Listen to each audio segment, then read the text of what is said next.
In games of chance, outcomes are uncertain. You do not know what will happen on a single play. Expected value answers a different question. If you could repeat the same game over and over under the same odds, what would you earn on average per play? That long-run average is the expected value, usually called EV. The key idea is simple. Expected value is a weighted average of all possible outcomes. Each outcome is weighted by how often it happens, meaning its probability. One play is noisy. Many plays smooth that noise out. To calculate EV, first define the payoff. Payoff means net gain or loss, including costs. If you bet $1 and either win $2 or lose $1, the payoffs are +2 and -1. Next, list every possible outcome and its probability.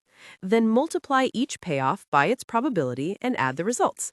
In symbols, expected value equals the sum of outcome times probability. Here is a basic example. You win $10 with probability 0.1 and win nothing with probability 0.9. The expected value is 10 times 0.1 plus 0 times 0.9, which equals 1. You will never actually win exactly $1, but over many plays, you average $1 per play. This shows an important point. Expected value is not a prediction of what happens next. It is not the most likely outcome. It is the long-run average. Now consider a simple coin game. You pay $1 to play. If heads comes up, you receive $3 total, so your net profit is +2. If tails comes up, you receive nothing, so your net profit is -1. Each outcome has probability 1/2. The expected value is 2 times 1/2 plus -1 times 1/2, which equals +0.5. On average, you gain 50 cents per play. This is a positive EV game. A game is called fair if its expected value is 0. That means no one has a long-run advantage. If EV is negative, the player loses on average. If EV is positive, the player wins on average. This idea explains how casinos work. Take American roulette.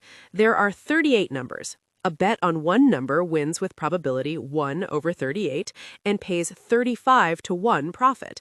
The expected value is 35 times 1/38 minus 1 times 37/38, which is about -0.053. You lose about 5.3 cents per dollar bet. That small negative EV is the house edge. A common mistake is confusing chance to win with a good bet. You can win most of the time and still have negative EV. Suppose you win $1 90% of the time, but lose $10 10% of the time. The expected value is 0.9 minus 1, which equals -0.1. Even though you win often, you lose money on average. Expected value depends on both probability and size. EV is also a decision tool. If you face a choice repeatedly, the option with higher expected value is better in the long run. This is how poker players evaluate calls, bets, and bluffs, and how gamblers compare bets. But EV is not the whole story. It says nothing about short-term swings. Two games can have the same EV and feel very different. Variance describes how spread out the outcomes are.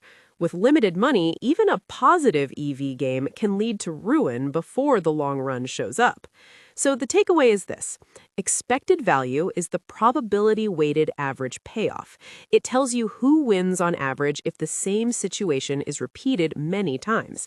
It does not guarantee results in the short run, but it is the foundation for judging whether a game, bet, or strategy is good or bad.